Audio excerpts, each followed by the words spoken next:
The Appo Datacron is now officially gone, so where should you use your Lord Vader and your brand new clones inside a Grand Arena? Should they still be on defense or should you bring them on offense? Let's break it down. Before we get into anything, I just want to say that the gameplay that you'll be seeing in the background, it will vary a little bit from 5v5 to 3v3, and you will see me using both the Appo Datacron and a normal Datacron with the clones. So now that we've gotten that out of the way, let's just talk a little bit about their defensive viability in 5v5. So as I said, we'll start with the 5v5 defensive viability. So we know that with the Appo Datacron, it can be very hard for the standard Lord Vader counters such as Bo-Katan Mandalore, the super online force users with Maul, Starkillers, and Malicos, Jedi Master Luke, and sometimes even Leia if you had bad RNG with her.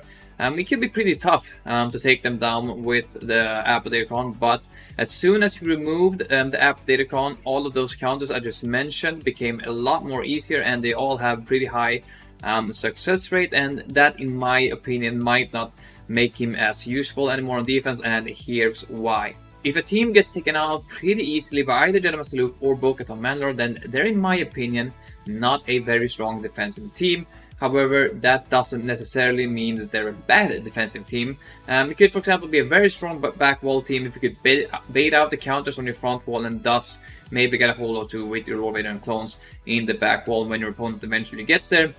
The problem I see, however, is that both Jedi Master Luke and Bo-Katan Mandalore isn't your go-to counters for any specific teams rather than Lord Vader on offense. So I mean, you could both use Bo-Katan Mandalore, for example, to take down Great Mothers. You could use Jedi Master Luke to take down some other teams. However, what I'm saying is that those two teams normally are reserved for a Lord Vader team on defense, and unless you don't need them for anything, you just use them on a random team to get the high banners. That's why I say it's not as great of a value to have Lord Vader on defense if your opponent does not put both Bo-Katan Mandalore and Jedi Master Luke on defense, which basically no one does because they get beaten pretty easily by, I mean, Bo-Katan gets beaten by Trey, and Jedi Master Luke literally gets eaten by C, so you can't really set those on defense. But I mean, you can definitely use them and to take down other teams, but as I said, normally they're reserved for the Lord Vader on defense. The only win I would see with having Lord Vader on defense is, in my opinion, if your opponent either uses Leia or they're using their super Ufus team with Starkiller, Maul, and Malicos, because that would make it harder for them to get through other teams such as Rey Ben Ezra, who 9 times out of 10 requires Leia or super Ufus to beat, or for example, if you have Glat on defense with Ezra, that also is a pretty hard counter to beat if you don't have the right comp. Moving on to his offensive viability in 5v5, I think this is actually the place that you want him to have, and I think this is where he'll shine the most. And I strongly believe that Lord Vader with clones is going to be able to take down every single GL, you heard that right, every single GL on defense, with obviously Leia being the toughest. However, this could, vary with Datacrons and stuff.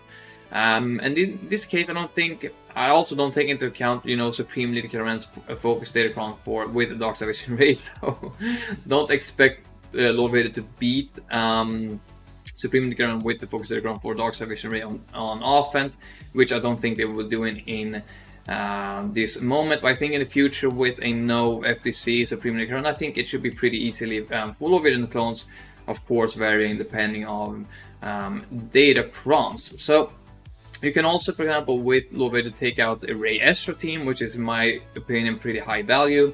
You can also take out Glad Ezra pretty easily, which is also pretty high value, although there's a lot of cheaper counters such as Great Mothers that you can use up against Glad with Ezra. However, that requires very high speeds and it requires some, really good remodding on your team.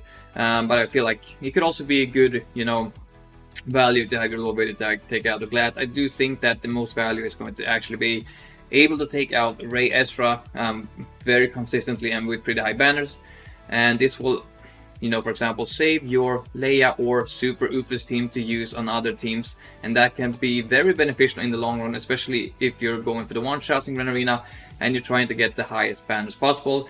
And because, as we know, sometimes Leia up against Glad doesn't always work, sometimes Super Ufus up against Rey Ezra doesn't always work, so it's nice to have an additional thing that works really well. And as I said, the banner should also be very close to max every single matchup in these up against those specific teams as I mentioned, which is Galactic Legends Ahsoka, and Rey Ezra.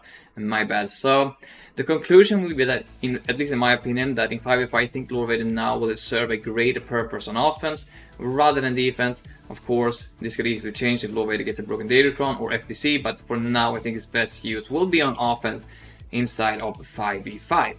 In 3v3 it's going to be a little bit different, and it's all because of CX2's Omicron that unfortunately only works in 3v3, and I know that SWGoH has an Omicron for 5v5, but it's no way near as good as CX2. So just to explain shortly what this Omicron does, it basically grants the team 100% max health, 50% offense, and has a savior mechanic that when anyone falls below 50% health, they regain 100% health and 30% bonus protection for 2 turns. So this literally means that Lord Vader and his team, consisting of Appo and CX2, will be a lot more durable, which means they will be very hard to kill, and they'll also be hitting super hard very fast, because you know guys, Appo also gave dramatic entrance to the entire team, which is 25% extra offense for 2 turns at the start of the battle.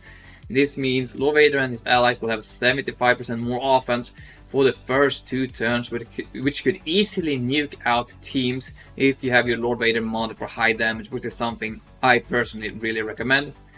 Although all this is amazing, such as all of this is amazing, but even though that it's amazing, stuff like Jedi Master Luke, Book of Mandalore, Leia and Super Ufos will still have a fighting chance up against Lord Vader. However, it will not be as an easy matchup, and it can go south really fast if Lord Vader or, for example, Appo kills off important members of the team, like for example Drogon on the Leia team, or maybe, you know, Jedi Knight Luke on Jedi Master Luke team, or I don't know, the IG-11 on the Bo-Katan Mandalore team. It depends really who you bring into the team, but yeah, as I said, it can definitely go south really quick because of the extra offense boost that Lord Vader gets from Appo's unique and CX2's Omicron. So with all of that said, I can definitely see Lord Vader being a top 5 defensive team in 3v3 Grand Arena, and even better if you can pair him up with a really good Datacron that either enhances his damage or survivability, or best case scenario, you know, it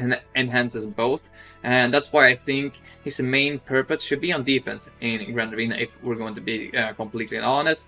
However, if you want to use him on offense, that's completely fine, because now we'll be able to beat pretty much every single GL on defense, including Leia. And if you don't believe me, I have my good friend over on Discord, which he goes by the name of Meister Janik, but I call him Knuckles all the time, and he was able to beat Lord Vader with Leia without the Appo Datacron, so I'll leave a link to his video down in the description down below, so you can go check that out if you want to. So yeah, to conclude this video, I'll say that before any Datacrons come into play, I would say Lord Vader should be used on offense in 5v5 and on defense in 3v3. So that's going to be it for me. Please let me know your thoughts on where Lord Vader should be used, and if you've enjoyed this video, please leave a like and subscribe to the channel if you haven't, and I see you all in the next video. May the Force be with you. Peace out.